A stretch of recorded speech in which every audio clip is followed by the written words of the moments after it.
You ready to start? Yeah. Okay. Recording in progress.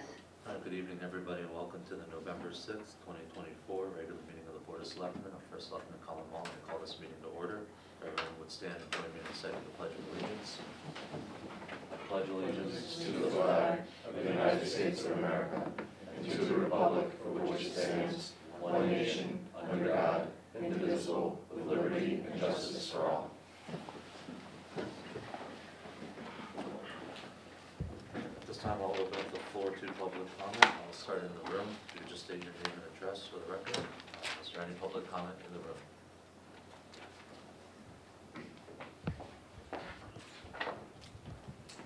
Hello, good evening. My name is Mike Bula. I'm the Chief Financial Officer of Marcus Communications. We are one of the bidders to your, we are the other bidders to your radio communications bid that recently came out. I wanted to stop by tonight just because I've been kind of following the progress of that, and I had a letter I was just going to leave off just for your review when you have time. Three things, two of them are on the letter. The first one was just, when a small company like ours does a response like this, it takes us 1,500 hours maybe to do something like this. It's a big commitment. So typically when we got a note from the police chief, typical saying, hey, listen, you were either awarded or you're not awarded. In this case, we were not awarded. And then we respond saying, hey, thanks, chief, can we get a copy of this stuff? Because you spent 1,500 hours on that, you expect that. So most towns, common courtesy, send it out. The police chief's busy, I get it.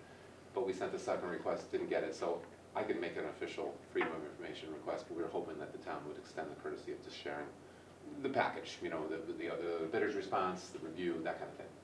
So that was my first question. And then the second one was, we work with your consultant, Norm Boucher, regularly. I know Norm well. And I called him today because I just noticed this today as I was writing the letter.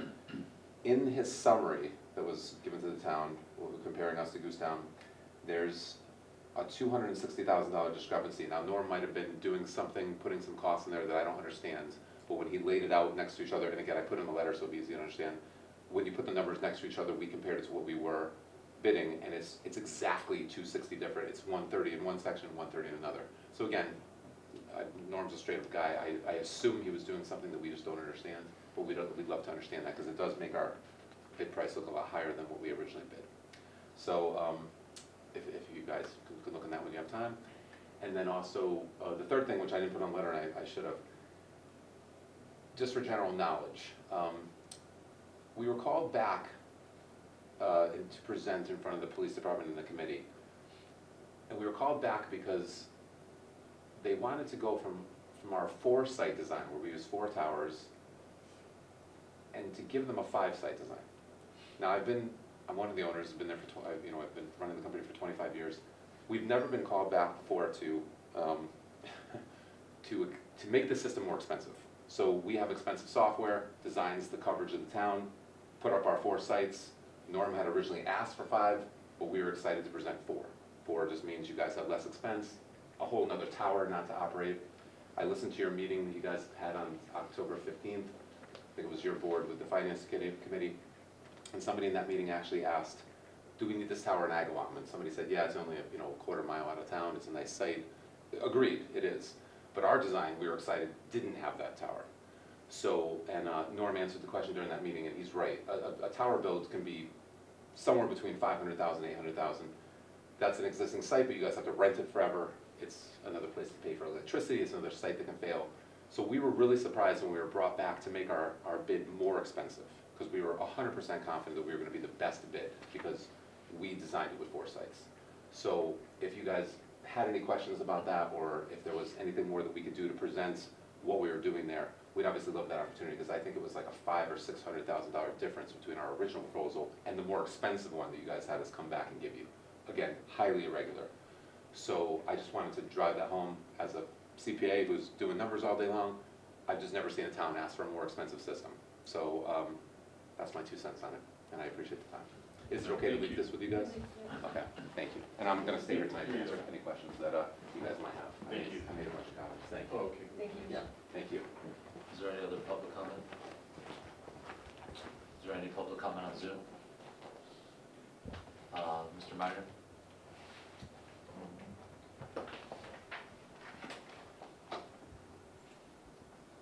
Go ahead, John. Can you hear me now? Yep. you hear me? Yeah, we can hear you. Oh, okay. I just want to, probably a broken record, but I want to put my support in for this public safety radio project. We need it significantly. The current system doesn't work well, and it causes all kinds of distractions. And I would say for the gentleman who just presented, I haven't been involved in any of the details. I don't know any of the players involved, but I certainly appreciate all the effort that he and his firm put into this. I would just like to see this move ahead as quickly as possible. Thanks, Tom. Thank you. Anyone else on Zoom? You talking on there? All right. Anyone else? He was just talking, Can you mute him, please? and he started talking. All right. Moving on to item 3 is approval of the minutes from the October 15th, 2024 special meeting of the Board of Selectmen and Board of Finance. So what's this? Oh, I thought we were doing the 23rd. We're doing both. I do The like this. 15th and then the 23rd. Okay, so for the 15th, I don't have any changes. This is Kathy Harrington. I'd make a motion that we adopt them as drafted. I have a friendly amendment. Line 3 says Board of Finance members present, Chris Childs and Mike Haynes. It should say absent. I'll accept that friendly amendment. All right, the motion has been made. Is there any discussion? Hearing none. I'll call the vote. All those in favor say aye. Aye. Any opposed? Hearing none, the motion carries.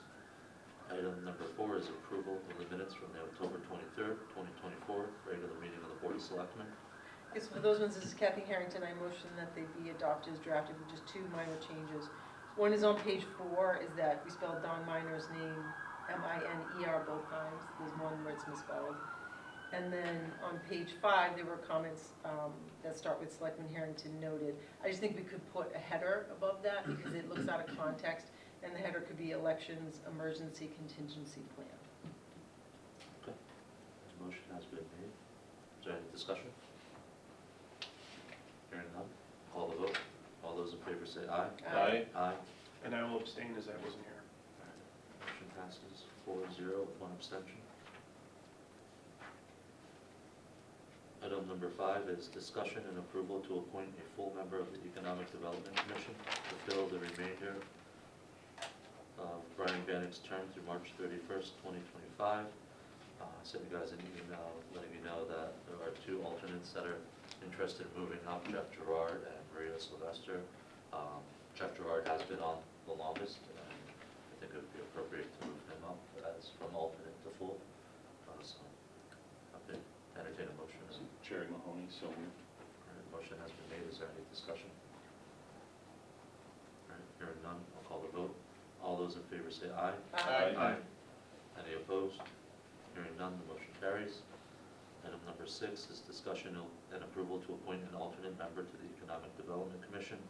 In the same email you guys were sent the RTC recommendation of Roger Murray and a little bio on him, and then a volunteer from town, Joe Ardioli, was interested in filling that position. So I'll open up the floor to discussion, recommendations. I have to say, they both come with interesting credentials. I thought the guy, I apologize, I can't remember their names, but the one from the Farm Bureau was Roger Murray. interesting. Yeah. As is Ardiello. Sure. I've known him for a long time, but they both are interested in business and promoting it, so. And we may have an opening coming up soon, just waiting to hear, so I mean, if we don't put one on, we put the other on potentially in the future, near future. This is Kathy Harrington. I make a motion that we appoint Roger Murray. All right, motion has been made. Is there any discussion? Pete, that's it. No, I'm good. All right. All right, hearing none, we'll call the vote. All those in favor say aye. Aye. Any opposed? Hearing none, the motion carries. Item number 7 is presentation and discussion of recommendations from the Charter Revision Commission. Chairman Eric Remington, I believe, is Yep. on Zoom. Did we confirm that's him? Yeah. Eric, can you hear us?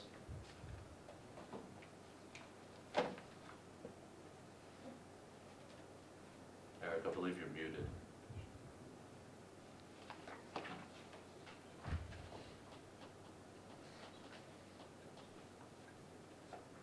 Eric, can you hear us? Oh, he's got his I hand just raised. texted him, huh? He's got his hand raised. But it's muted. Is he muted on our He's end? muted. I keep asking him to Okay. unmute, so I just texted him also telling him he's muted.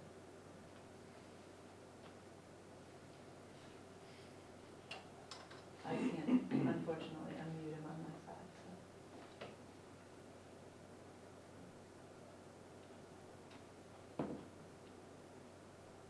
Or maybe just text him. Yeah, I did. It's somehow on mute on his end. So is he calling or a?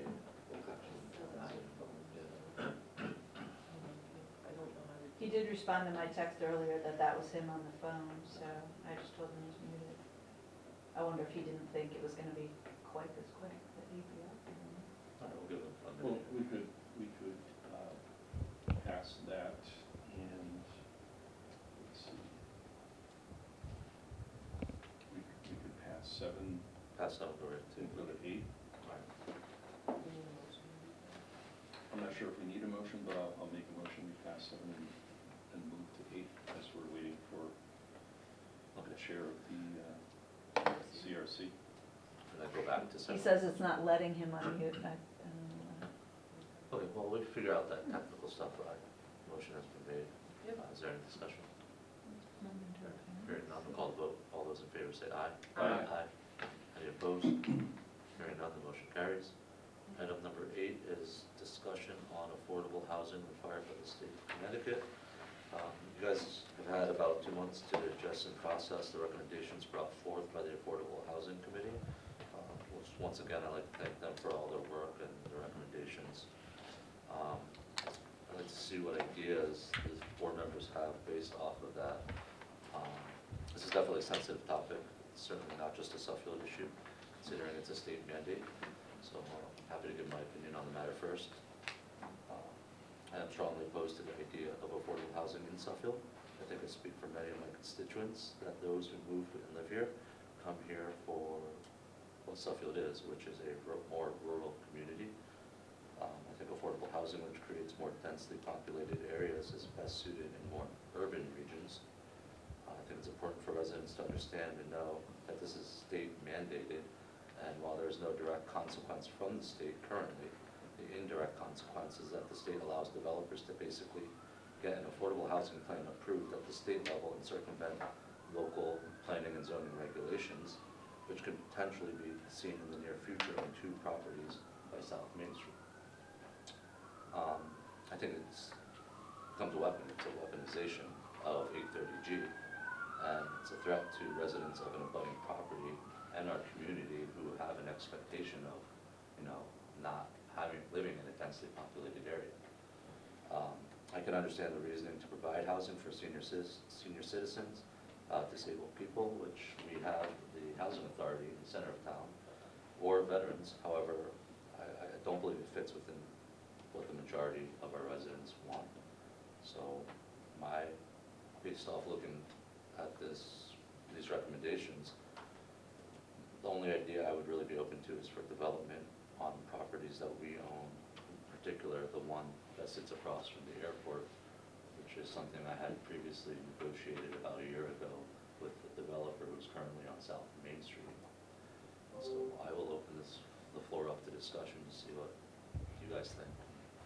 Anybody wants to go from there? Feel free. Sure. Jerry Mahoney. Yeah,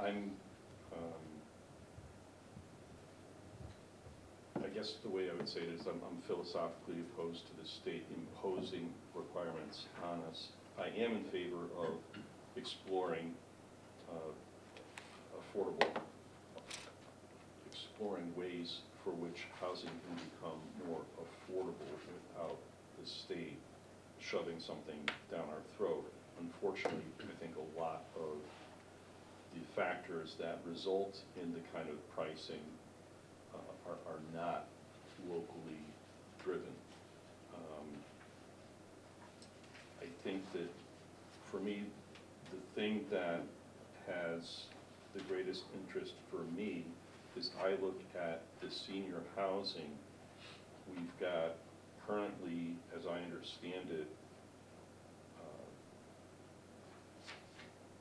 senior housing available for a relatively small number of folks, small number of units. We've got a waiting list, I believe, of 50 people, and people can wait for a year and a half for an opening.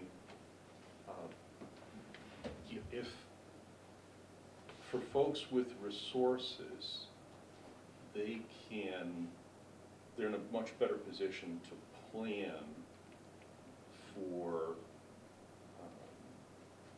future arrangements, future living arrangements.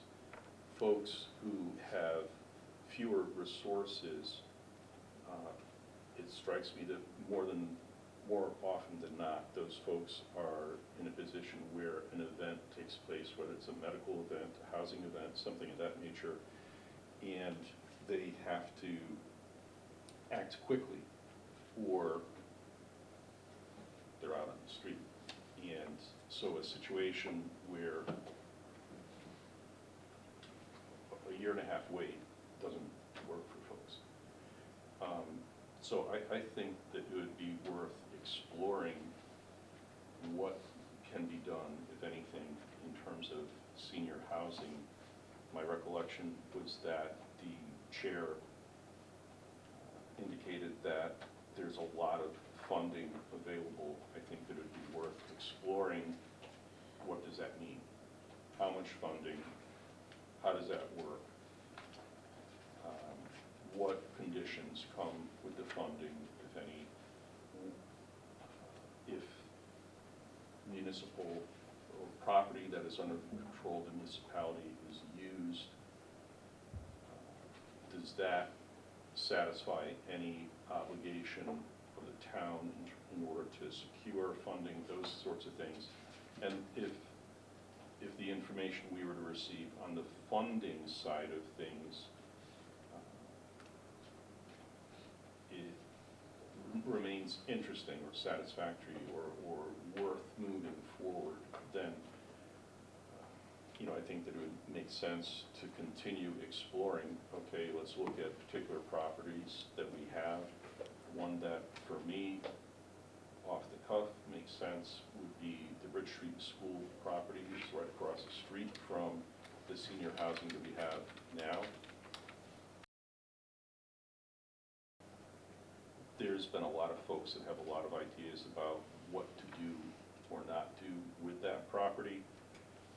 In this kind of a process, while I'm throwing that out there, I think that that's something that makes sense. I'm not married to that, because I think that locking into one option early on in the process is a way to kill the thing from ever coming to fruition. But for me, that's something that is worth exploring just on its own as a need that exists for the residents. And can it be met or satisfied in a better way than it currently is being met? And then as a corollary of that, if it happens to also help the town in terms of satisfying the requirements for the state for affordable housing, maybe that helps us get a moratorium. I don't know. But to me, that would be something that's worth exploring. All right, thanks, Jerry. Either of you two have any thoughts on this? Yeah, I agree with almost everything Jerry said. It's when Kevin came in and made the presentation, he said we kind of need to have I think he said like an affordable housing subcommittee to help work with developers and say, hey, we've got this area over here would be a good spot for you, this area over here, because and you're right, they're using that, whatever the statute number is, a weapon, right? The planning and zoning said no. They said great, it's not going to be fancy apartments, it's going to be affordable housing, and I'm going to go to the state and I'll bypass the historic district, it bypasses planning and zoning, and he'll be able to build it. I think if we come up with a committee and say, hey, oh, sorry, that was denied, But we have other spots that, you know, we can help you with the planning and zoning. We can have a committee that could help guide them through it, almost like a liaison. That way, if they try and go to the state and say, well, they won't let me do it, so I'm gonna do affordable housing. You say, whoa, we walked the guy through it. We gave him several different areas where he could do it. He didn't like those. Well, then now you have, I think, a little bit something to stand on. And I agree with you guys that, like, I don't mind the idea of affordable housing. I hate the fact that it's a mandate and you have to do it. But it is what it is, and it's only gonna get, I don't think it's gonna get better. I would assume it's gonna get worse. So I think that's what we should do, come up with a liaison committee to help developers work the process through planning and zoning, if they wanna do affordable housing. All right, that's big. I was just curious, Kathy was on the committee. Do you have any, you spend more time on it than I certainly have. Thank you, Melissa. This is Kathy Harrington. I kind of wanted to let everyone else have a say first, so that, you know, since I was on the committee, and to get feedback from everyone else first. Okay, all right. But thank you. When you work in education, as long as I did, state mandates become part of operational. And I'm taking Kevin at his word that someplace the state's going to mandate we do something. I agree. If there's a process we can set up to set up our own standards of what we want, what the criteria should be, we should take care of that. Because the state's going to, again, my experience with the state is when they come in, they tell you it's this, this, and this, and there's not much deviation from that. And it's not something, it's something you got to live with. You know, I was thinking about housing in this town historically. I'll bet most of the town was affordable housing for the longest time. And, you know, the town survived, what, 300 years? So I think we need to do something. I don't know where necessarily. I think your idea of using town land, if we could do that, that will work. That's fine. I thought your idea of East Street, not East Street, I mean, Up by the airport. out by the airport was great. But I don't have specific recommendations, but I do think if we don't come up with criteria ourselves, someone's gonna make it for us. And I think that would be harder to digest. So if it's a committee like Keith's recommending, so be it. But some process needs to be put in place for us to come up with it, because it's going to happen. And I know you're not supporting it, but it's going to come our way. All right, that's fine. So, thank you. This is Kathy Harrington. So I agree with most, if not all, of the comments that were shared from all of the other selectmen tonight.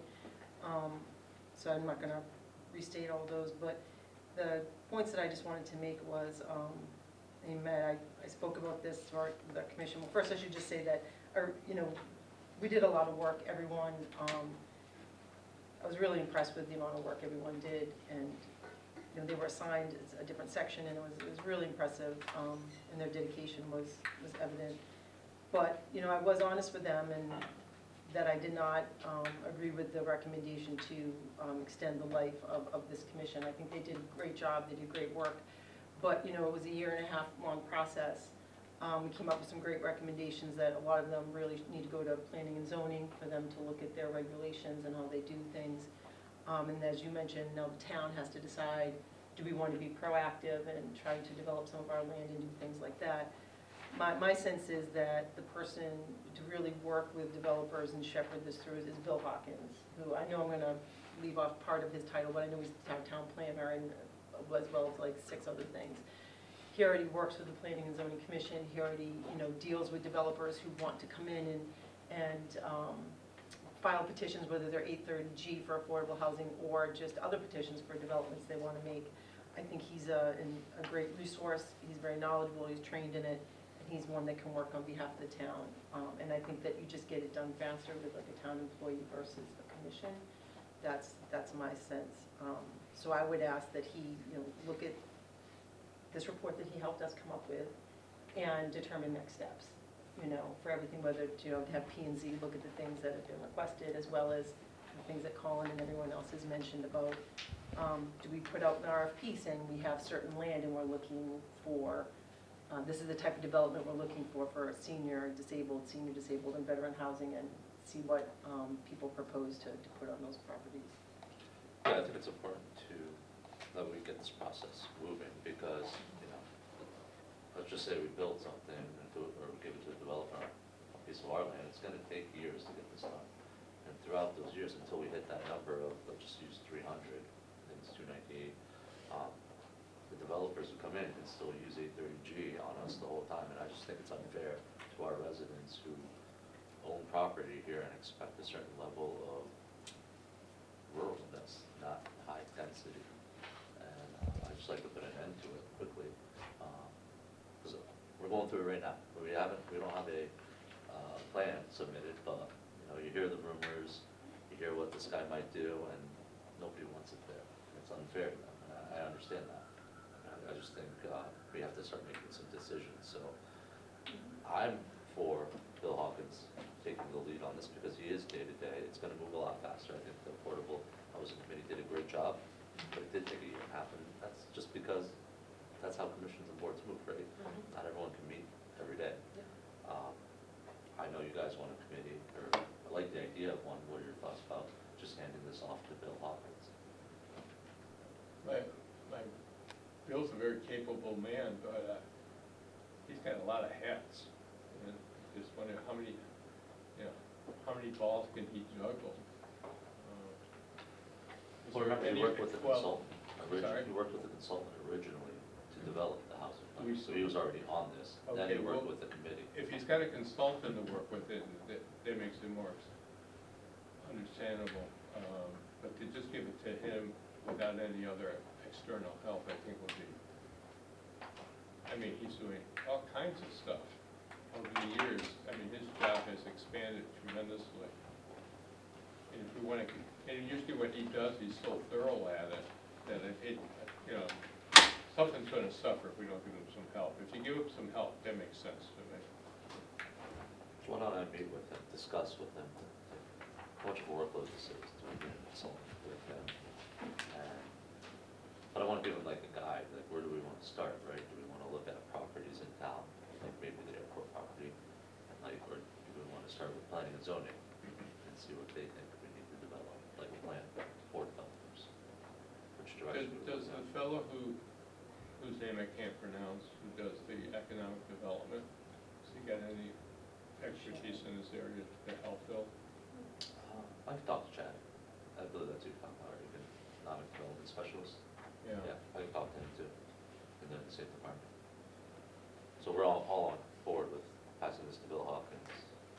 With his input as to his workload. of Right, so course. you Sure. exactly expect that he will probably have some guidance that he'll be able to offer in terms of next steps. Okay. Yeah. I'll bring this pretty frequently to our meetings over the next couple of months, so we can get this moving. At least residents can see what we're trying to do.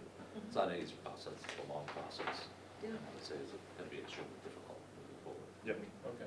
All right, thanks. Were we able to get Eric? Yeah, he's called in on a different number, so Okay, should so be then ready. we'll move back to item 7, which is presentation, discussion of recommendations from the Charter Revision Commission. And Eric, can you hear us? Can you hear me? Yeah. Thanks for joining us tonight, and I just want to thank you and all the members of the Charter Revision Commission for your work and efforts to review this board's requests and be with us tonight. So you sent us a presentation. You just want to go through that, and then I'll open up the floor for questions from the board members. Yeah, that works for me, and I think there may be some other members of the commission in the room, so I would encourage them to jump in if they think it's appropriate. So I'd just like to start out,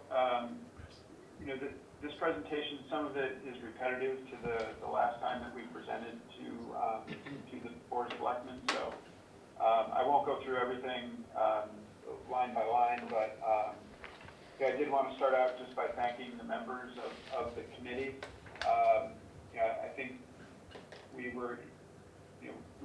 our first meeting was the end of May, and I think we had 14 meetings, 3 public hearings. And so the dedication of the group, was there, and it was certainly appreciated. And I, would also call out Elizabeth Kaplan, who joined us midstream and did a tremendous amount of work to get up to speed, having missed, some of the beginning work that we did. And so,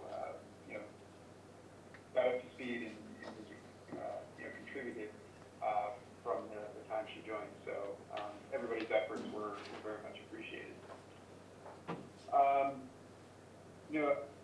The one thing I would call out about the process is that, we made an extended effort to make this an open process. So, we had a number of public hearings. Every meeting we had public input at the beginning and end of the meeting. All our meetings were on Zoom. So, we did want this to be an open process, and I think, we had very dedicated participation, and we had public participation at every meeting. But I would say we didn't have a broad-based participation from the public. So as you recall, we were charged by you to look at three things in the charter, which was picking the town clerk, treasurer, and the tax collector, and changing those from elected to appointed.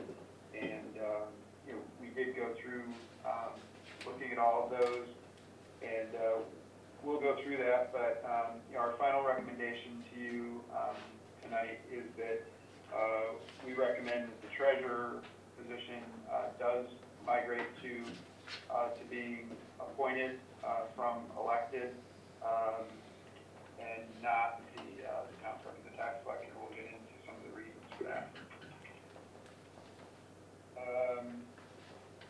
The meetings that we held, we conducted extensive due diligence. So we met with all 3 incumbents in the 3 positions that were in question.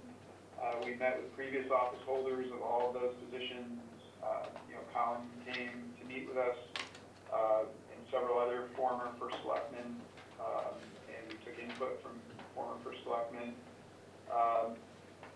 We did a lot of research on the positions, what's entailed in the positions, what are the duties, the roles and responsibilities, how do other towns do it, where do we fall in the way that other towns in the state handle these positions, and just a fairly significant amount of work to understand the issues at hand. Just to talk about the feedback that we received at our meetings, virtually all the feedback that we received from those that we did receive feedback from was to have all 3 positions remain elected. There was a pretty broad-based feeling, I would say, that it's not broken, we don't need to fix it. We did have some feedback that the descriptions of these positions in the charter and the actual job responsibilities have changed over time, so that there is some misalignment between the charter and the job descriptions. I think in most cases we felt that could be changed by updating the job descriptions, and not necessarily, it didn't necessarily require changes to the charter. We did receive some feedback for us to take a broader view of the town, the organizational structure, not just look at these 3 positions, but look at our organization as a whole. There were several people that advocated for us looking at the town manager position.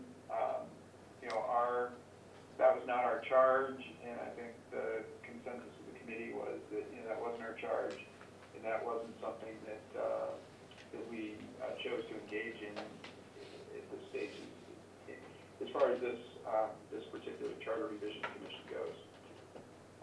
Eric, one real thing. Eric, real quick, I got a question for you. How many people were at On average, how many people were at those meetings from the public? You had to guess. I'd say half a dozen at every meeting. Same Yeah, people? We had a pretty Different people? consistent group that was there. There were meetings where there were more than that. Yeah. But safe to say it might have been the same people at each meeting? Yeah, it was a pretty consistent group, but, you So know, not- they were, Not a very yeah, they large, were broad very base. No, but they were, you know, very constructive and, you know, it was a civil discussion. I think, yeah, it was, you know, I think we appreciated the input and valued what folks had to say. Thank you. It's safe to say that a small number like that is possibly not representative of Suffield though, right? Being that small, maybe 6 people is 1/1000th of our population and less than 1/100th of our registered voters. Yeah, I mean, I think, you know, that was you know, my point earlier was just that, you know, while we did have public input and it was consistent, it wasn't necessarily broad-based Okay. across the, you know, the whole, the town, the population as a whole, I would say. Thanks, I appreciate And I'm that. not diminishing the input of those that, that provided input, but, you know, we didn't have hundreds of people coming to us and advocating for anything in particular. All right, thank you. Sure. Just some other things that we received feedback on. You know, there was some suggestion that, you know, technology is new. I mean, this meeting tonight is, you know, being broadcast on Zoom and there's participation via Zoom. You know, there was some feedback that, you know, maybe our regulations don't necessarily, you know, haven't addressed that. So, you know, we view that as, you know, probably a valid comment, but not something that necessarily was a charter issue and something that, you know, you know, we may want to look at from a, you know, public policy standpoint, but, you know, we didn't feel it rose to the level of something that needed to be codified in the charter. You know, and I think when we were at the presenting to you several months ago, we did talk about that there had been some discussion about potential changes to the Permanent Building Commission. You know, we did go through some work there, and you know, that suggestion was withdrawn as you know, that it was determined that was more appropriate for an ordinance rather than a charter. That there's an ordinance related to the PUC that was more appropriate for those discussions than the charter.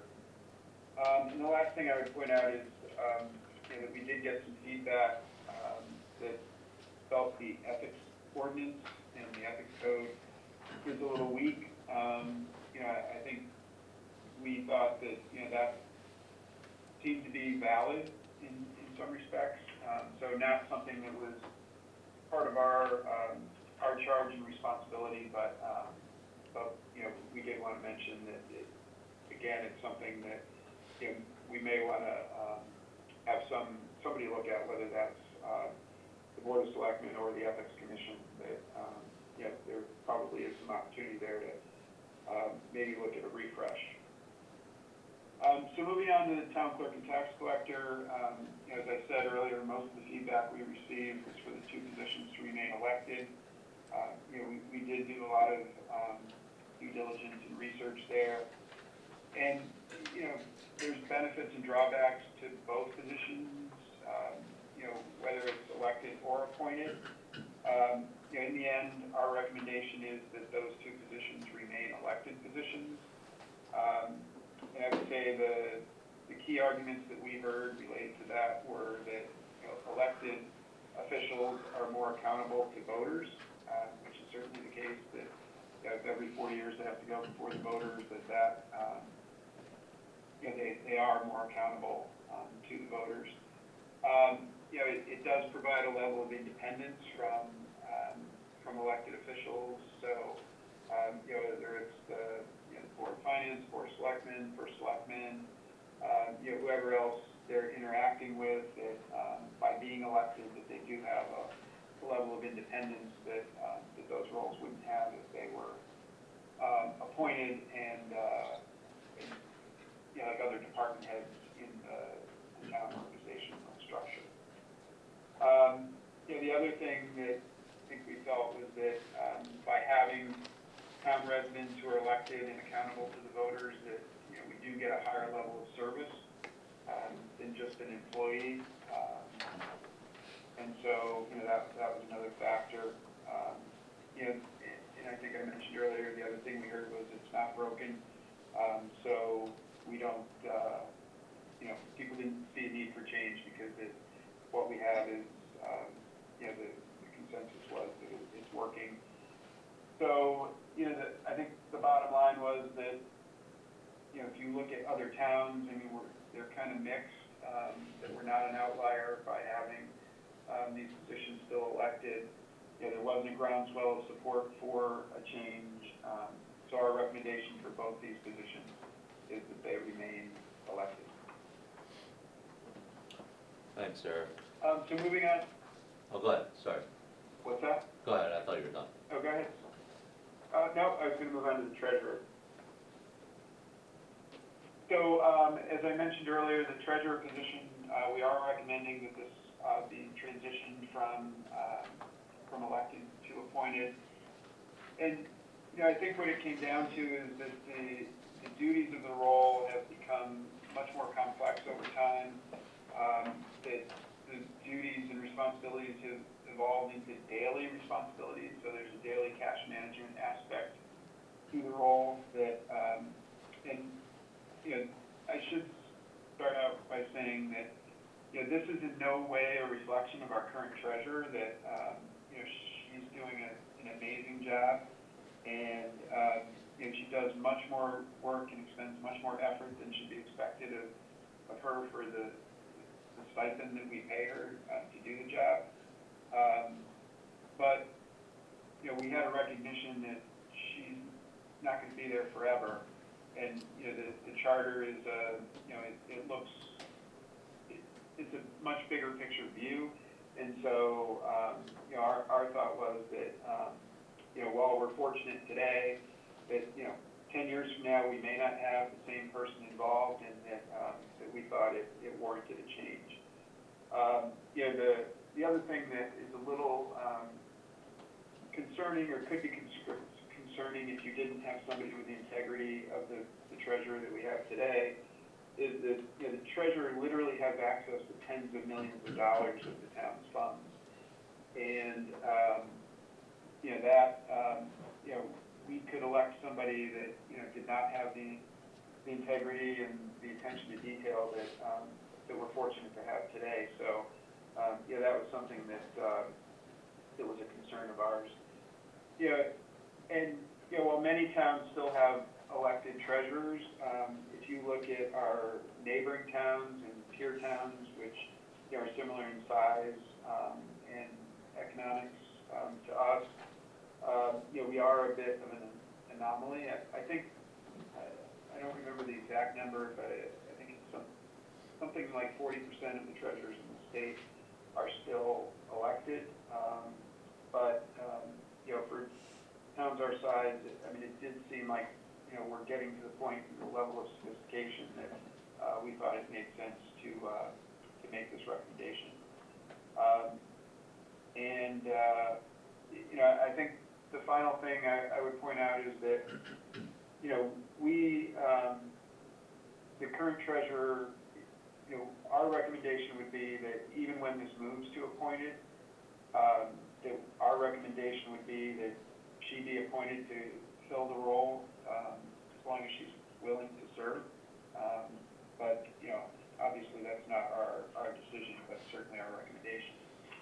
So if you move on to the specific changes that we're recommending, so the current treasurer has been elected to a term that runs through November of 2027. So our recommendation is that the changes be effective after the election of November of 2027. So specifically, we're recommending that the treasurer be appointed by a majority vote of the Board of Selectmen. There are duties outlined in the state statute, so, we think that it should follow those statutes. We suggested a maximum term of 4 years, so that the treasurer would be appointed to a term. That they'd be a town employee. That it requires a 4/5 vote of the Board of Selectmen to remove a treasurer. And we did recommend that the treasurer and the director of finance not be the same person. And I think, one thing that we had a fair amount of discussion about was that the treasurer does not necessarily have to be a dedicated full-time role called treasurer, that those duties could be assumed by somebody else in the finance office, but we did think that it's important enough, and you want segregation of duties and controls, that we didn't think that the director of finance should serve in the role of treasurer. And there is a provision in our recommended language that on a temporary basis that the director of finance could do that. Yeah, that was our recommendation.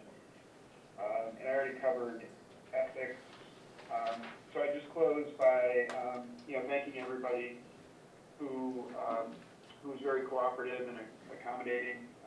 We had a lot to pack in a very short period of time, and everybody was very good about coming to meetings, and the people we asked to testify or present to us, were very accommodating.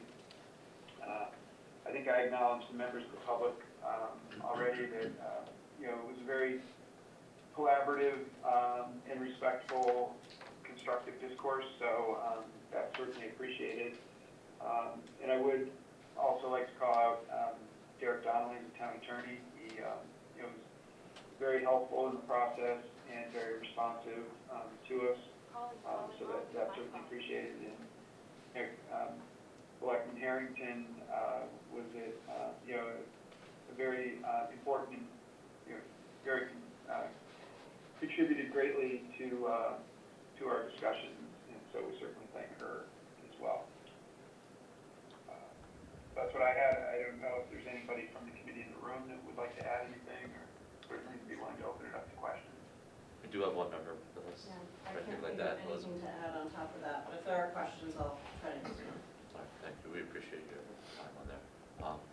Thanks, Eric, appreciate this. I'll open up the floor for You're welcome. questions and discussion from the board members. So is there anybody who wants to start? Sure. Jerry Mahoney here. I wanted to begin by thanking all the people that participated on this commission. Eric Remington, the chair, who has made the presentation here for us tonight. Mike Haynes, Jeremy Lambert. I don't have it on my list here. Was Ray Dalrymple? That's what I thought. Somehow it didn't make it onto my list here. Rick Dubois originally, and then Elizabeth Kaplan, and of course, Selectman Harrington participated as an ex officio member. I want to thank all those folks for putting in the work on this over the past several months. So Eric, I do have a few questions for you, and bear with me. I may repeat portions of your report. I'm not sure that folks in the audience have that. So, just may facilitate understanding what we're talking about here. But with respect to the treasurer position, as I think you commented on in your report, you note that the current treasurer does great work. You don't see any reason to move away from the current treasurer. And in fact, you folks have recommended that if the position does become an appointed position, that the current treasurer be appointed to that position. And I think your comments were consistent with that. As you evaluated the treasurer's job performance, what metrics did the CRC use?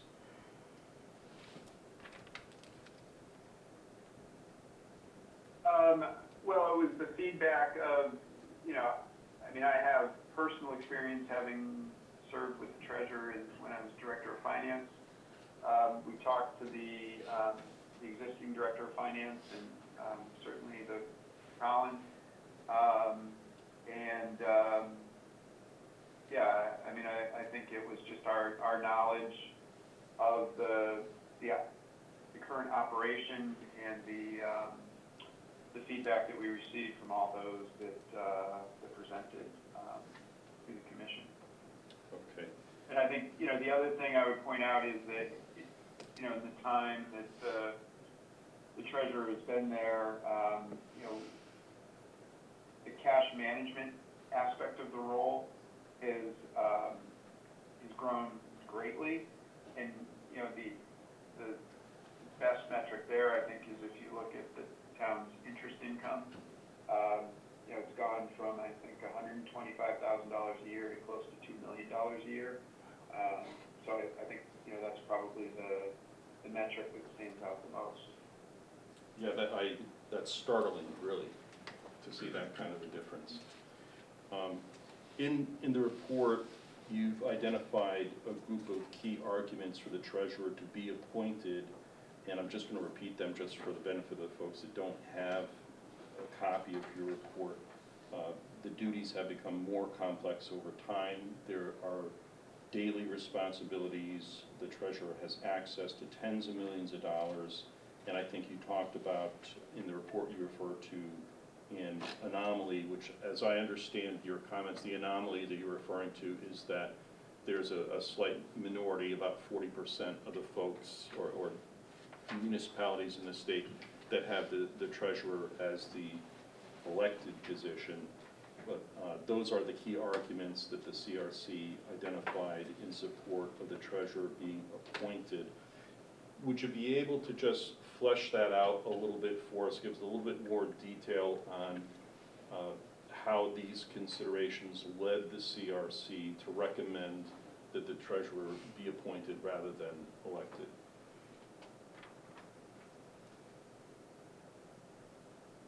Yeah, I mean, I think the thing, I can speak for me personally. I think the thing that jumped out to me was when, we looked at peer towns, what we considered peer towns, and it really jumped out that, we were an anomaly, that, that we still had an elected treasurer. So, let me see if I have that. Eric, did you use the DRG? What'd you use to judge peer towns? Is that the same? Yeah, it was a combination of just geographic and the DRG towns. And are we C or D? We're C. We're C. Because I also did a comparison, and I found that actually the tax collector has just the same amount when we do a peer-to-peer review of elected and appointed. Actually, in fact, I think it was more than the treasurer. So I'm just curious how you kind of got one to the other. The town clerk and tax collector, there's actually lists, lists of every town in the state and whether those roles are elected or appointed. And I think somewhere we do have a list of the treasurer as well. Just looking for that now, but. I didn't do that. So this is Kathy. Eric had produced a list of 11 towns that were nearby towns as of 2024, and 10 of them were appointed and 1 was elected. The one elected was Windsor Locks, and the appointed were Enfield, East Granby, Granby, Somers, East Windsor, Canton, Ellington, Hebron, Tolland, and Bolton. So it wasn't DRG then? I don't know where it was. It's not. Although some of those do, I believe, fit within our DRG. About half, yeah. Yeah. So that was, I think when we looked at it from that perspective, for me, that was the thing that really jumped out at me was that, that we should look into it further because, it looked to me like we were missing something by still having the position elected. Okay. So, with respect to the town clerk and the tax collector, so the treasurer the CRC is recommending that that becomes an appointed position, and with respect to the town clerk and tax collector, the CRC is recommending that those positions remain elected positions. And again, for the benefit of the folks in the room that don't have the report, the key arguments by the CRC for those positions to remain elected was accountability to voters, independence from elected officials, what's referred to as a higher level of service from a town resident than an employee, it's not broken, and lack of support for a change. And so I wanted to talk to you a little bit about that, Eric, because of how these positions were getting a different recommendation than the treasurer.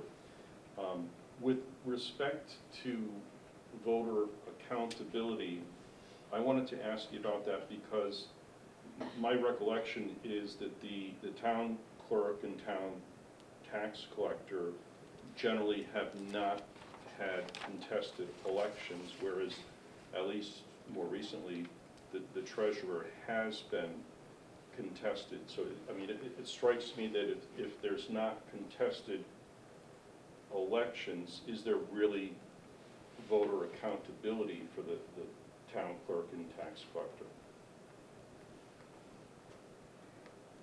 Yeah, I mean, so that was a topic of discussion we had, that, you know, there have not necessarily been competitive elections, but, you know, some of that is because there's not necessarily any displeasure with from the voters of the work that's being done, you know, historically it's been done by the people that are in those roles. So, yeah, I mean, I think it just,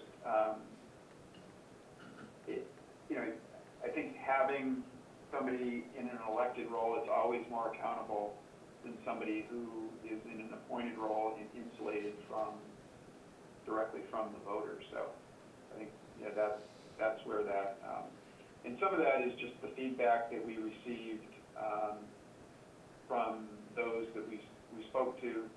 So whether it was, you know, current or former office holders, the public that we did hear from, and that was kind of a universal theme that we heard, was just that by having them elected, even if they're not competitive elections, that it's still a higher level of accountability than an appointed individual. Okay, and just playing devil's advocate as we go through these criteria. So with respect to the higher level of service from a town resident as opposed to an employee, so do we have a requirement that the town clerk and tax collector are town residents? I don't know that, do we? They have to be electors. Well, because they're elected, they Gotcha. need to be electors. Right, gotcha, So they have to okay. be a resident.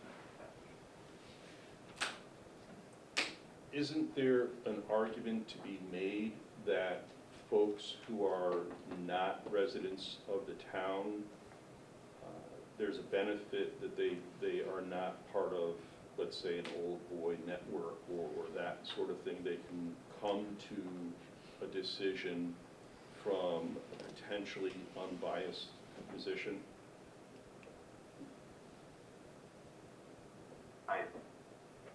I think is certainly a valid argument, sure.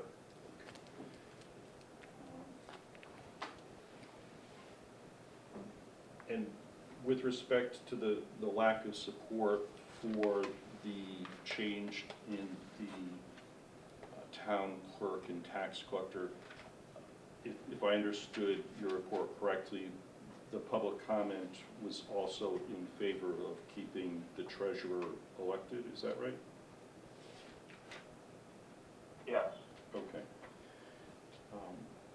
With respect to the independence from elected officials, from the information that was presented to the CRC, was there any evidence or claim of any kind of improper influence that was allegedly presented to either the town clerk or tax collector by another elected official?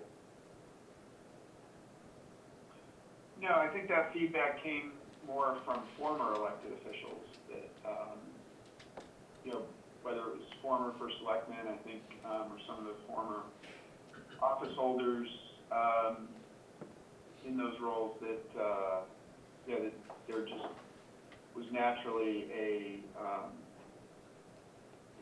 you know, just, there was more independence for them to, you know, to not necessarily be influenced by other, other elected officials. I mean, there was no, you know, none of the current three office holders had any, you know, talked about any issues related to that. Okay. And I presume as the CRC evaluated the effectiveness of the treasurer position, you folks also evaluated the effectiveness of the elected town clerk and tax collector. What metrics did the CRC use, for example, to evaluate the tax collector's effectiveness?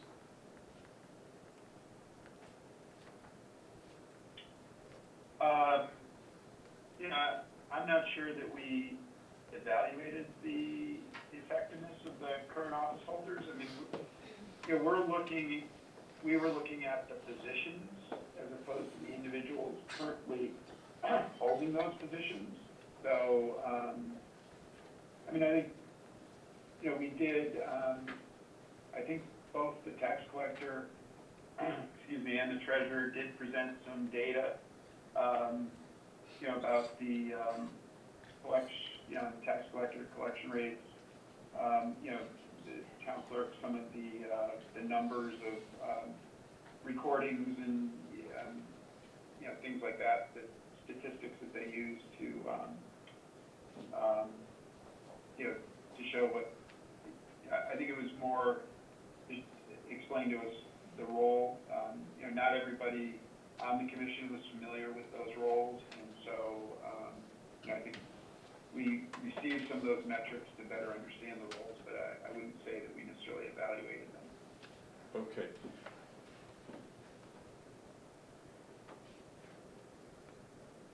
All right. I mean, maybe I misunderstood. I mean, I thought you said the CRC determined that the treasurer did great work and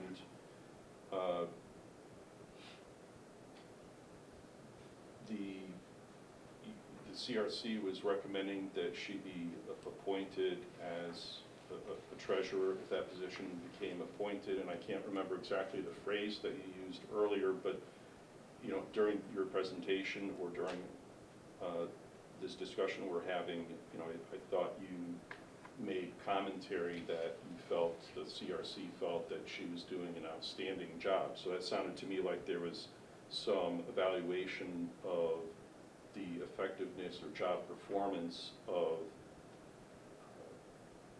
the person in that position, and that wouldn't really surprise me. I mean, if the CRC is looking at whether it makes sense to go with these positions being elected or appointed, it seems like that might be a reasonable thing to do, is evaluate how effective are these jobs or positions being tackled currently.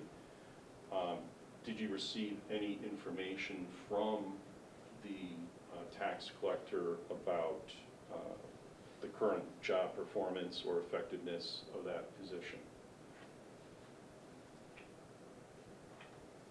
Well, I mean, we had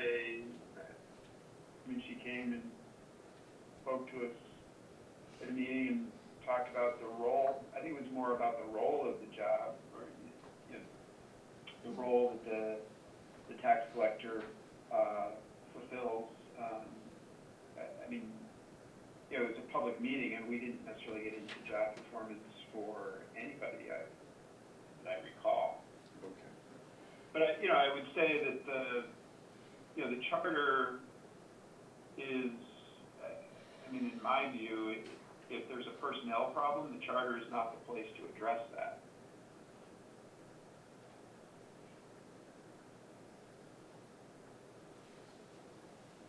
How would you address How would you recommend addressing a problem with an elected official? Well, through the elective process, I would say. What if the problem exists in the beginning of the term? I mean, there's still a process to elected, Because I don't think I there mean, is a there's process. an elective process for everything. I mean, there are procedures in place to deal with, elected officials who are not performing their job. So, I would say, that would be more the mechanism to deal with something like that, as opposed to changing the charter because there was an issue with one individual. I mean, these are roles that have existed for, many years. I know in the case of all three roles, I believe they've existed for at least a century. So, I would say if there's an issue with an individual in one of those roles, that changing the charter is not necessarily the way to deal with an issue, in my opinion. If I recall, didn't we have an issue at some point with an elected official? There I'm wasn't sorry? really a I way. didn't hear that. Yeah. Well, at some point, didn't we have an issue potentially with elected official, and there wasn't really a way to get them to resign? Well, Or- right, so I mean, I Yeah. think that, I don't know, I can't speak for the first selectman, but I think that at least what strikes me from your comments is that for someone who's appointed, if you have a performance problem, that can be dealt with it strikes me anyhow, much more quickly and easily than with an elected official, which I didn't look at it before we came here tonight, but I mean, I believe the ability of, for example, the first selectman or the board of selectmen to deal with an elected official where there's an issue is much more difficult, much more, the ability to force someone to do something is circumscribed. But that can also be a strength, too, in that they can take an independent position on certain issues that might come up. And using your word, you were talking about the old boy network, you can have that. You can have that with an appointed person, too. You could have someone, you could have a first selectman who goes out and picks somebody that's part of their old boy network or girl network. So it works both ways. Couple of questions. Okay, Sure. yes. Eric, outside of, for the elected positions, outside of being residents, are there any other qualifications? Because I thought the tax collector and the town clerk, independent of the town, have to have certain kind of, I don't know, certification's the right word, but licenses or something?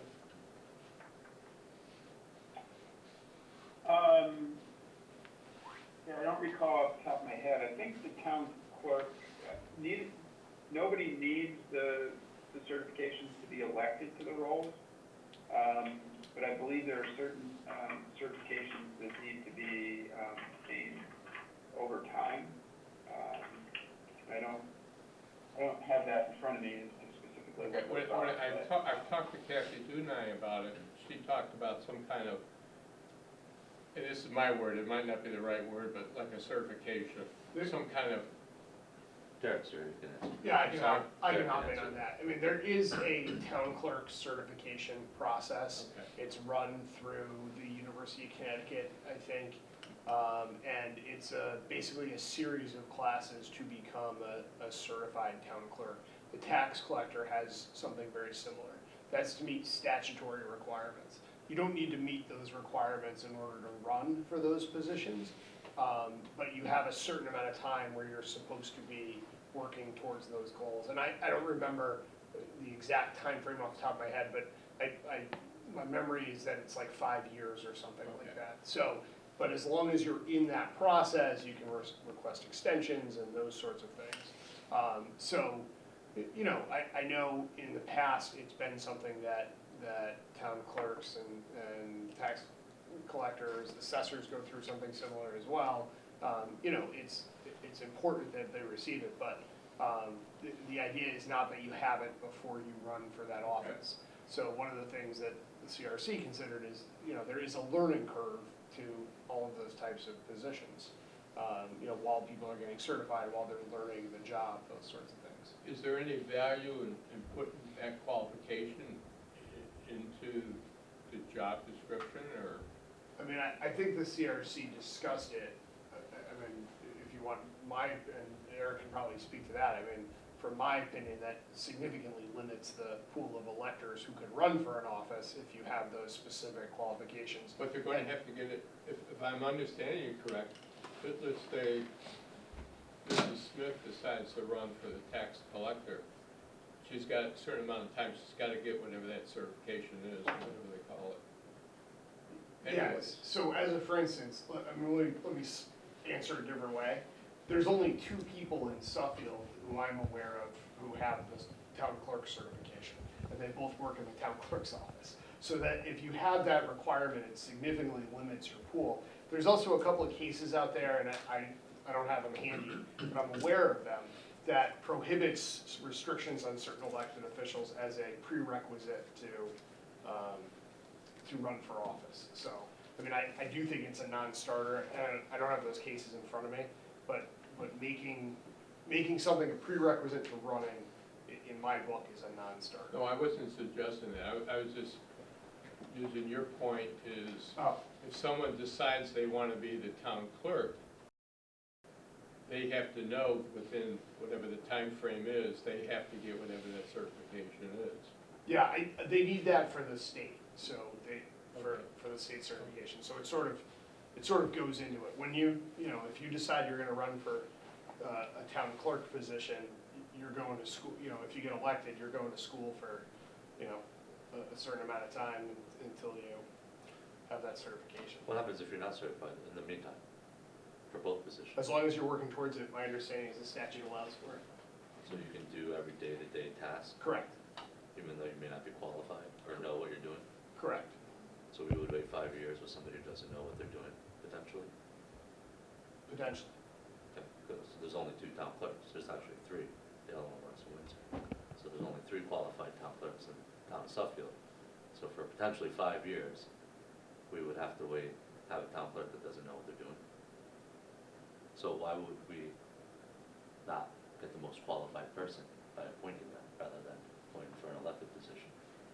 Because I think you had said earlier, in the treasurer position, that she might not be there, won't be there forever, and couldn't that be said about both of the other positions? So that we're putting the town in a worse position by having 2 unqualified people. Well, in a you position. have a resignation coming up. Correct, so we have that situation And you possibly got coming somebody up. you can put in there who's got the certification. Possibly. So this And is you got somebody. Kathy Harrington, I served on the commission. I mean, I think what I'm hearing is that some of the reasons why the commission decided not to move forward with the town clerk and tax collector could just as easily apply to the treasurer and vice versa. And I understand that and get that, and I think all the members understand that and get that as well.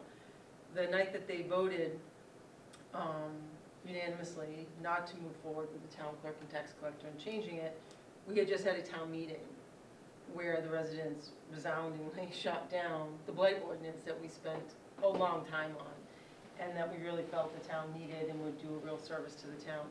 And I know my fellow selectmen were there, and there was a lot of sentiment for residents that didn't understand it. They felt it was a power grab. They didn't understand why we wanted to do this, that it would be harmful, hurtful. Things aren't broken.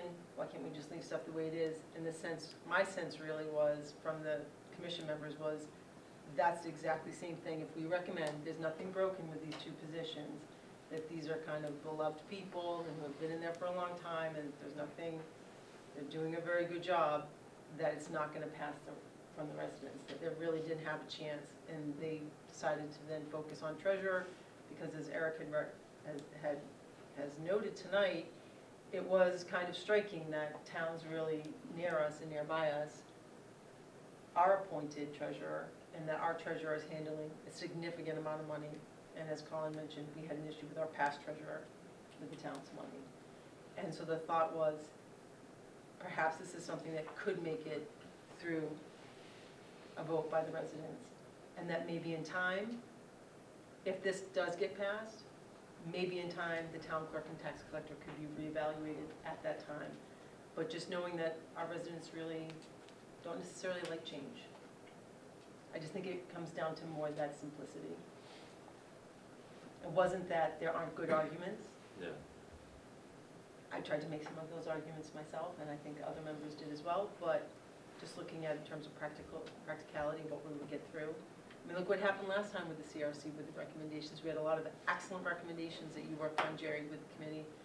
And we got sentiment from some residents that this is a power grab, why they're looking to do this, looking to do that, and that wasn't the case at all. We really, truly were just trying to make beneficial changes for the town. And sometimes I think too much is too much. And so the thought was, we'll start with this one and see where it goes. Yeah, all right. I guess what I've been trying to work through is, it's just not, as I'm looking at this, it's just not clear to me. For me, intuitively, looking at these three positions, they all have a set of expertise. And it seems like they ought to be treated similarly. And so I'm trying to understand My why the response recommendation is not. Is that you are not wrong, but that the commission decided really wasn't worth pursuing those two, right? And we should really focus on the treasurer. Yeah. And I would say the other thing is that the treasurer role has really changed over time, that, you know, it's currently a part-time elected role, but the duties have really become more full-time, not full-time 40 hours a week, but, you know, certainly it's gone from a few hours a week to being, you know, daily responsibilities. And just as the sophistication of our financial systems have increased, you know, electronic payments now, things like that, the responsibility and the ability that the treasurer has to really affect financial transactions, you know, that we felt it was more critical, and that one really needed to be addressed just because of the complexity of the job and the potential, you know, for a, you know, control weakness if you had somebody who was elected to the position. Somebody in the treasurer's role, in our estimation, can do much more harm than somebody elected into either of the other two roles that was not as qualified. Eric, I just have a question. With the treasurer, if we appoint someone, is that going to become a full-time job? I think that would be okay. No, so, oh, sorry. Well, I was going to say, and if not, the compensation is relatively small. Are we now going to have to pay benefits and other things? So are we adding money to our budget? So we specifically didn't address that. That our feeling was that would be up to the first selectman, the board of selectmen, the director of finance, the board of finance, to figure that out. That, you know, our recommendation is that, you know, the responsibility should be taken away from an elected official and it should be given to an appointed official. You know, that could be, you know, it could be the responsibility of the assistant director of finance, or, you know, maybe we add a part-time position into the finance office. You know, it's really, you know, based on budget, based on need. You know, that's really, we've left it open to interpretation. Just, you know, our recommendation is that the responsibility should go to somebody who's appointed But, you know, how that actually is worked out, how the job description is written, that's really up to, you know, the powers that be at the time that it takes effect in 2027. Pete, do you have anything? No, Jerry and Mel took all my questions. But I did want to thank you, Eric, and your committee because of our commission. Of all of the commissions and committees and boards in town, this is the most, I personally think it's the most difficult and the highest workload. So thank you, it's very thorough. My final 2 cents would be, and I think I've done this in the past with charter revision, is I think we should just take the recommendations and bring them to town hall and let the people decide how they want to move forward. At first I was not swayed, but Jerry brought out some things that I didn't think of, and I think having that dialogue at the town meeting would be good so that people could see both sides of it. To show that, and to your point, Kathy, it's not a power grab, it's just we're trying to be more efficient, we're trying to be more modern, and sometimes in town, people dig their heels in, and they don't like that, but it's just for the betterment of the town, and I think that's exactly what the commission's trying to do here. So would it be safe to say that you would agree that all 3 positions at some point should be appointed?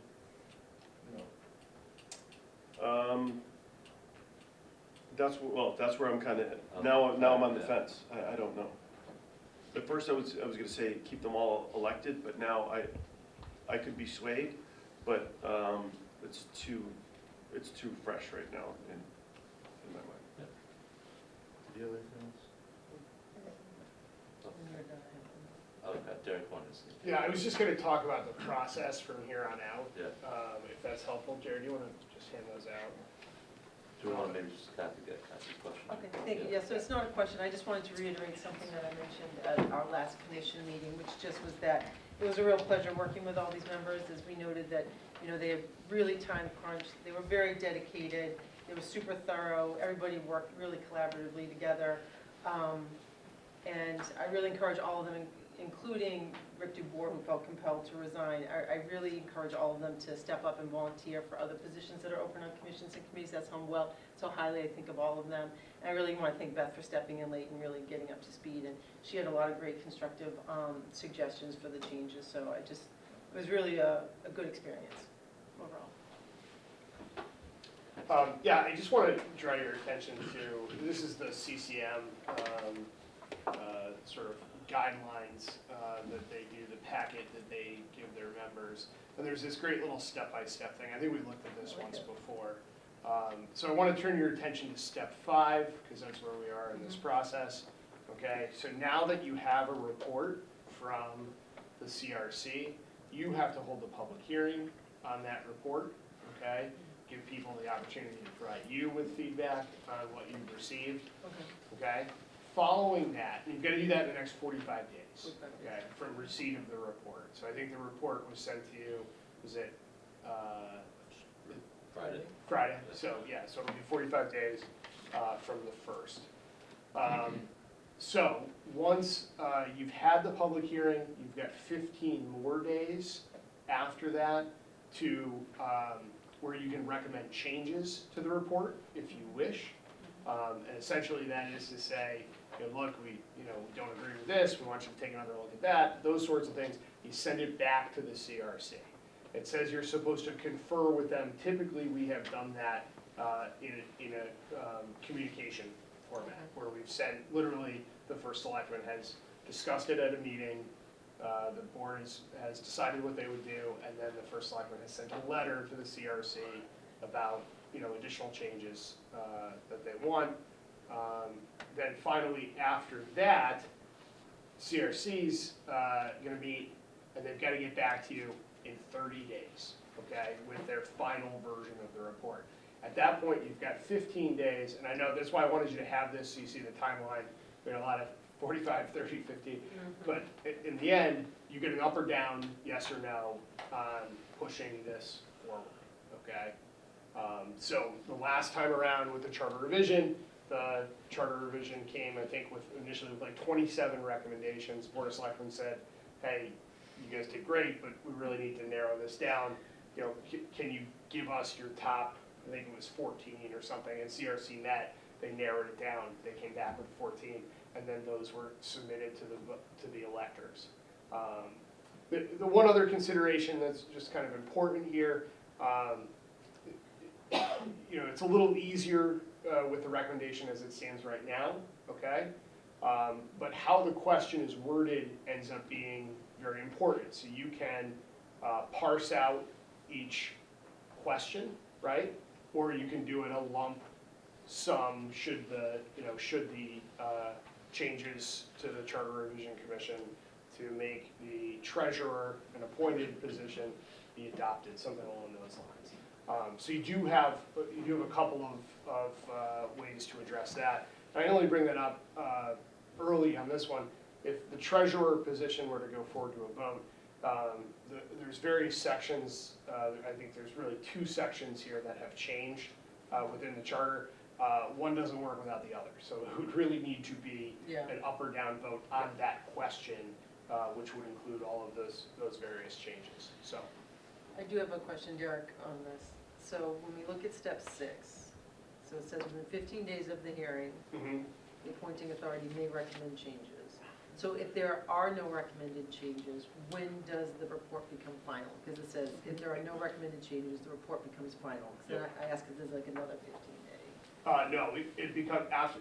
It's 15 days after receiving the final report. So, you know, so once you have the public hearing, it's 15 days after that. Okay, so if we don't recommend any changes, it becomes final 15 days after Correct. the public hearing. That's perfect. Thank you. Okay.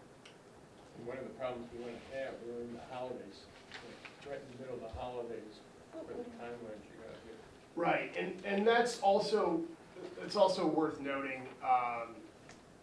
There is some time to send it to the electors after that, once you've fulfilled the other duties. I don't think that's spelled out necessarily in here, but I will get back to you on that. I think, off the top of my head, I think it's 6 months. So you don't necessarily have to send it to the voters, you know, the first of the year type thing. The other question I had, just about the public hearing, we've done different formats. Does it, you know, typically when we do a large one, we do it like at the middle school with a moderator. Does it need to be that kind, or is it something we run? It can be something you run. You know, you can do it as, you know, elaborately as you wish to do it. You know, I think in 2020, it was basically in this room and over Zoom. It was fairly informal and fairly quick. You know, in the past, big questions have commanded the board meeting, and I think in the Bridge Street school stuff, commanded the board meeting at the high school and up in front, and having, you know, the availability of a lot of space to accommodate people. So, you know, I leave that up to you to decide. But no, as long as it's a properly noticed public hearing, that's all that's required. All right, thanks, Derek. Anyone have any other questions for Eric? No? Eric, I have a few questions real quick. Was the treasurer, you said here, has access to literally tens of millions of dollars of funds. Is that one of the main reasons for this change, potentially?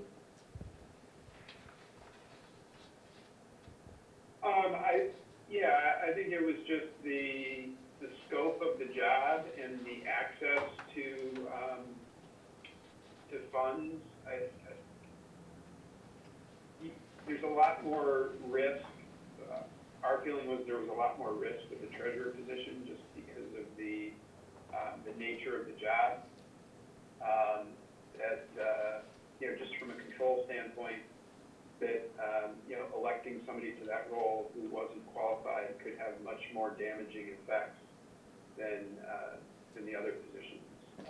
You know, that it could be, you know, very problematic that, you know, somebody wires something they shouldn't wire. You know, it it could be inadvertent, it could be intentional, that we just, felt that that was a big, big driver for us, just the scope of the responsibilities of it growing. Were you guys able to find out the controls for the tax collector when they initially get the money? Which is actually the first point of contact for money for the town? Like how is that, like the controls for that? Like they receive the money, where does the money go? How is it handled? Yeah, I mean, that is, most of it doesn't come in as cash, and the treasurer has no ability to do anything with the funds that are received. I mean, they get deposited directly into the bank account. They have no ability to take the money out of a bank account. Yeah, I mean, I think there's, the town clerk is raising, bringing in cash as well, and I think there's just more controls there, less ability for them to make a mistake that could be costly. Eric, when we have town auditors, do they check the town treasurer and the tax collector and all that? Is that part of their duties?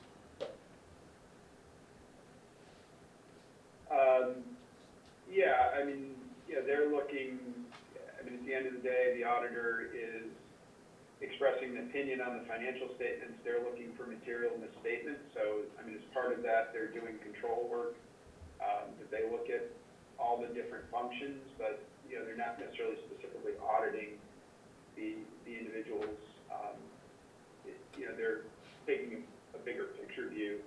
Obviously, the work of all of those is part of the scope of their work, but there aren't specific procedures to evaluate those. So how would we know for tax collector or treasurer or any of that if there's something illegal going on? You don't? Well, I would say, you've got controls in the finance office so that, there's literally daily balancing that's going on with both the tax collector and the town clerk, and, the treasurer as well, that, there are, those transactions are recorded every day and they're balanced every day in the finance office. So, I think there's always risk when you have humans involved that, it's always a risk with any position that somebody does something inappropriate, and that's why you have controls built into the system like we do. So, I think there was an issue, before I was director of finance with a transaction that happened, and, it was because there was a control breakdown that, the controls in place had been bypassed,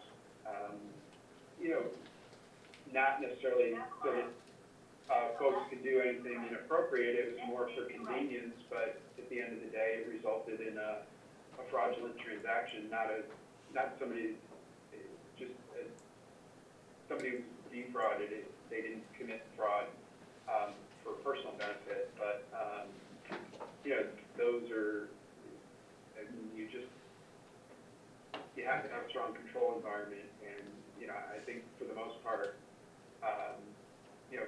for most of those positions we do, but there is access to significant funds on the treasurer side that they don't necessarily have in the other roles. Eric, thanks for your work, appreciate your time. Anyone else have anything for Eric? Eric, do you mind sticking around for the next conversation with the HVAC for the school project? In case we have any questions. Sure. All right, thanks. All right. I think we'll circle back to this in a couple at the next meeting and see what everyone's thoughts are after the time to digest, process and stuff. Yeah, considering they will have 45 days to do a Yeah. public hearing. Yeah. Okay. All right. So we have, item 9 is discussion and approval of emergency services radio project and school HVAC project funding, and refer to the Board of Finance. last meeting, I think we all came to the conclusion we are moving this forward. I think we just need to make the motion to move it. Did anyone have any other questions beforehand? Obviously, Marcus is here. They made some comments about this, the process. And I would be happy to answer any of those questions you guys may have. Well, I think, if at all possible, I think I'd like to read this document that was provided to us earlier, not out loud, but just. Yeah, yeah.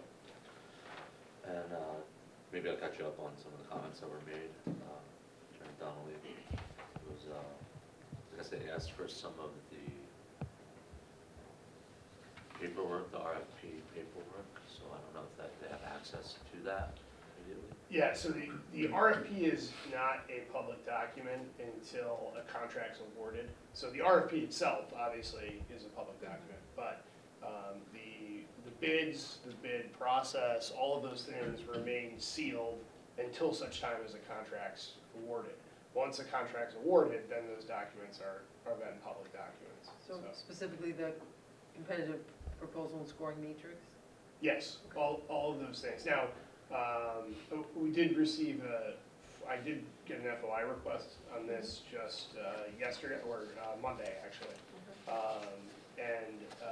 So I am in the process of looking at what was provided to the Board of Finance and Board of Selectmen at that joint meeting. Those documents would certainly be public documents because they were already provided to the boards themselves, but I have not had an opportunity to respond to that FOI request. Okay. Is the FOI on the communications or on the roof? The FOI is on the communications. Okay. And then I think one of the other items they addressed was called back to redesign, which appears to be highly unusual. However, I believe we had this in an email chain where they did not meet what was requested through the RFP. I don't recall exactly. I don't know if you recall, but we then allowed them to come back to fulfill all the requests within that. Yeah, I'm not specifically familiar with exactly what happened. I recall a conversation I had about it, but I'll go back and look at that. And then there may have been an error with the third item, I think, The error. of 130 to 260,000. Yeah, so that's something we're gonna have to look into. Yeah, look into see if there was an error.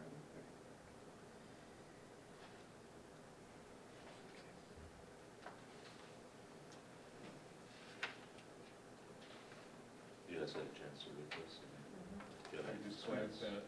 Can we ask questions about the roof? Is that why you see? Oh, yeah, for the HVAC project? I'm sorry? For the HVAC project? Yeah. No, that's why Eric's still here. Yeah, that's what I was gonna say. You wanna do that, or given that you've Oh, asked sorry. that this not? Yeah, we're gonna entertain both projects right now. Okay. Yeah. Can you give us a rundown on the HVAC? That would actually be Eric. That would be Eric. Oh, I thought it was, okay. You had nothing better Sure. to do today? Yeah, so the HVAC project, so this, you may recall, I think it was back in 2022, the Board of Ed asked for a approval to apply for a grant. So the state had HVAC grant funds available. So there was actually a town meeting, an appropriation was made, and I don't have the exact number in front of me, it's in the neighborhood of $3.4 million. There was an approval to apply for a grant and an appropriation made for $3.4 million for to apply for the HVAC grant project. So the total project cost is $3.4 million. The state grant was for 52% reimbursement, so it would be 52% of the total appropriation. So we applied in 2022, and we were not successful. We were not awarded the grant. We reapplied in 2023, and we were successful, and we were awarded the grant. So it's the project is to replace the the rooftop units at the high school. So, these are the air conditioning and ventilation units on the roof of the high school. There are, I believe, 18 of them, and they're all original to the building. If you recall the discussion at the time, they're not at end of life, but they are approaching end of life. So our thought was that, although it may be a little premature to replace these units, with the state reimbursement, it made sense to apply for the grant because the state will pick up 52% of the cost, whereas if we wait 5 years, whatever the end of life is on these units, the town will be responsible for 100% of the cost. So that's the history. So we have been awarded the grant, and we are working through the process of awarding a contract for the replacement of the units. And we have an engineering study that validated the amount of the grant. So the biggest issue for us is that the project needs to be completed by December of 2025. That's when the state grant funds expire. But we are moving forward on a timeline that gets us there. This is a pretty involved project. These air conditioning units are literally the size of an SUV. It requires 6 crane picks to replace these 18 units. So it's a pretty expensive project.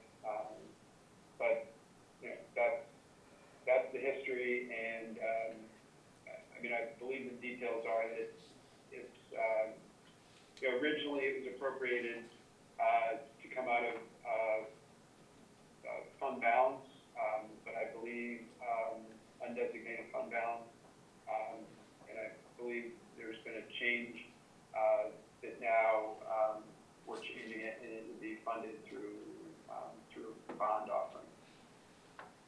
Eric, where do you guys stand with this? Are we in the bid process? Are we done with the bid process? 'Cause I thought you guys had said at one point maybe we didn't need to go out to bid, but members of the PBC did say you had to go out to bid, and so I'm just confused where we're at with this, considering the timeline's so short. Yeah, so we're still working through that. We were going down a path that we thought we could use a state cooperative contract, and it turns out that is not something that, an option that's available to us, so we are in the process of, we're in the bid process now. When we say we, is it you or is it Larry, or is it both of you working on this? Larry's our facilities supervisor.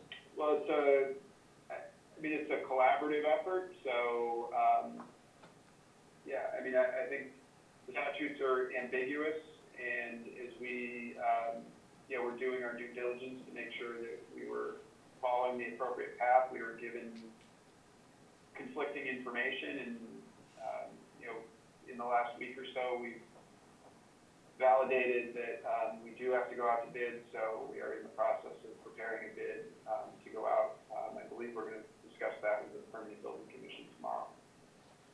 Eric, do we have to bond for the 5.4 and then they reimburse us after it's done? Is that how the?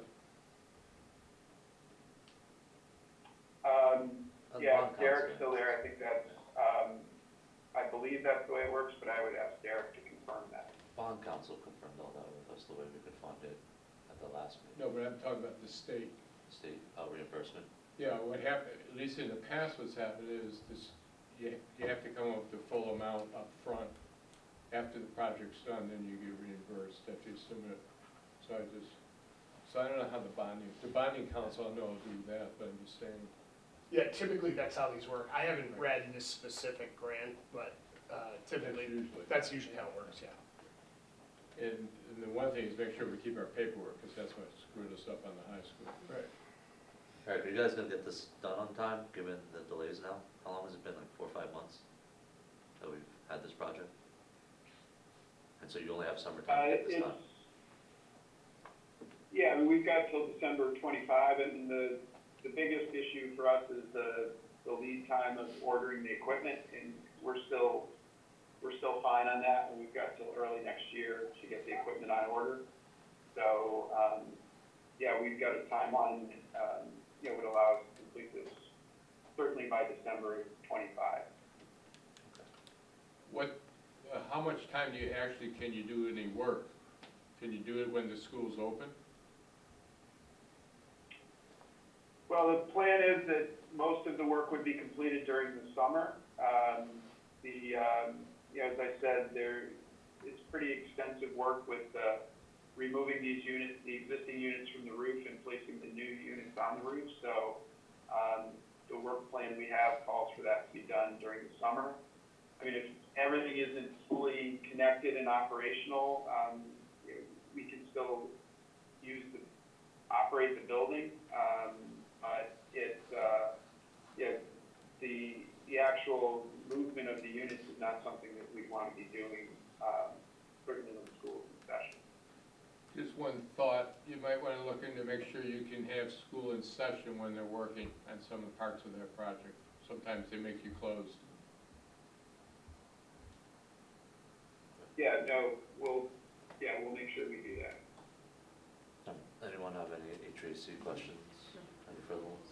What about emergency services rated project? I'll reiterate. Sorry, we started on HVAC and then for whatever reason, I got focused on this letter, so I apologize for that. I'll reiterate that like I said before, I think I'm the most confident I've been in the process and the way we did it and the way the people that were a part of it, the way they scored it. It was just like the facilities, I had to bring it back to you guys to say, hey, we should get this back to BBC. I didn't feel the same process.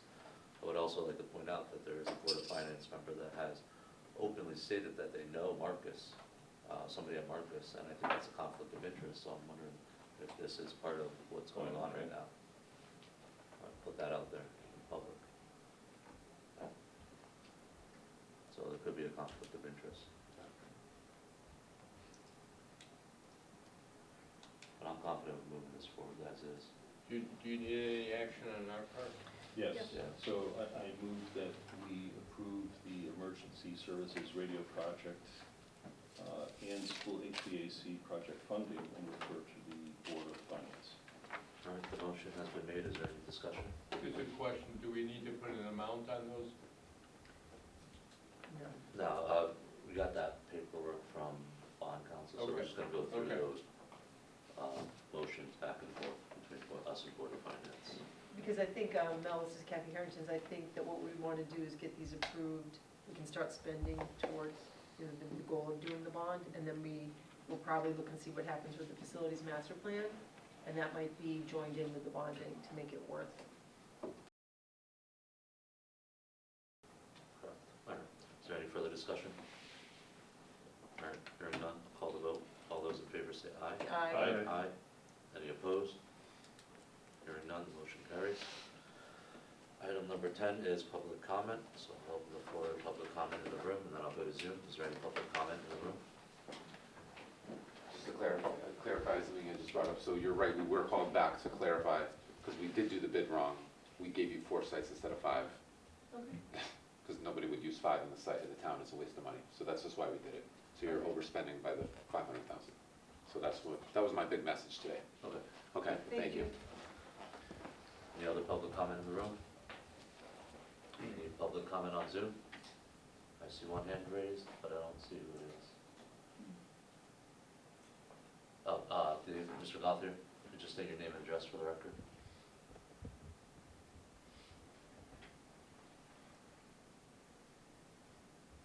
Dave, can you hear us? Dave, are you still there?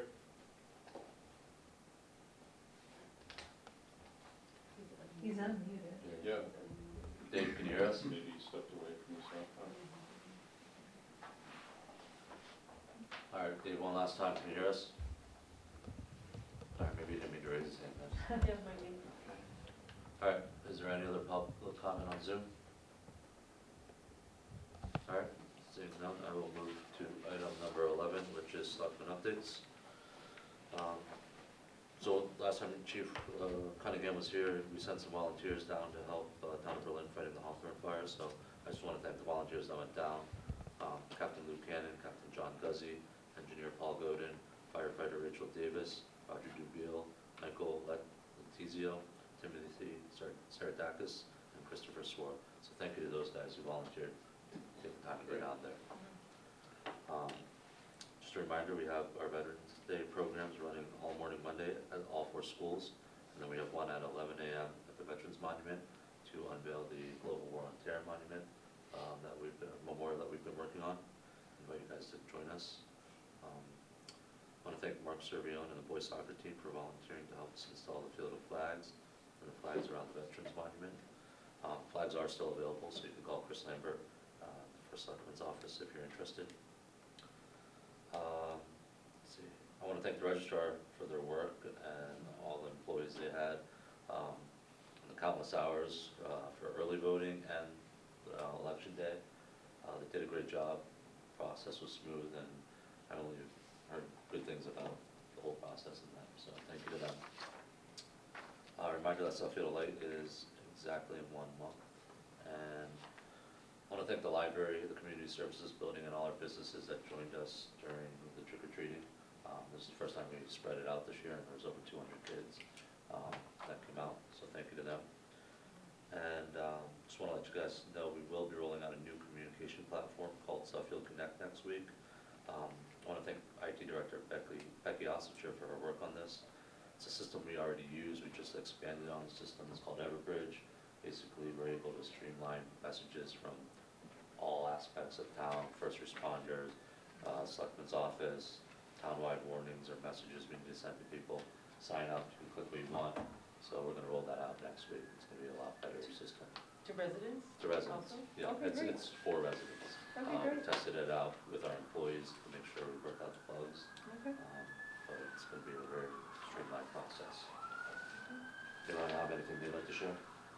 Yeah, I was just gonna say, there's a program next Thursday, 14th, I was looking at the time, in the evening, Oh, yes, it's, and that's, it's a woman who lost a child in Sandy Hook, but talking about the tensions and pressures that parents are feeling today, just raising kids, and how to handle it, and some strategies for them, and it's open to the public, and they're hoping a lot of parents will take advantage of this opportunity. it's called At the Parents Under, Senior Center. yeah, Parents Under Pressure at 6:30. And, yeah, it's, she authored the book, and she is a Sandy Hook survivor, her son, so. All right, anyone else? All right, I will entertain a motion to adjourn. So moved. All those in favor, say aye. Aye. Any opposed? Hearing none, the motion carries. Thanks, everyone. Anybody ever Have a great read night. That was long. Idea.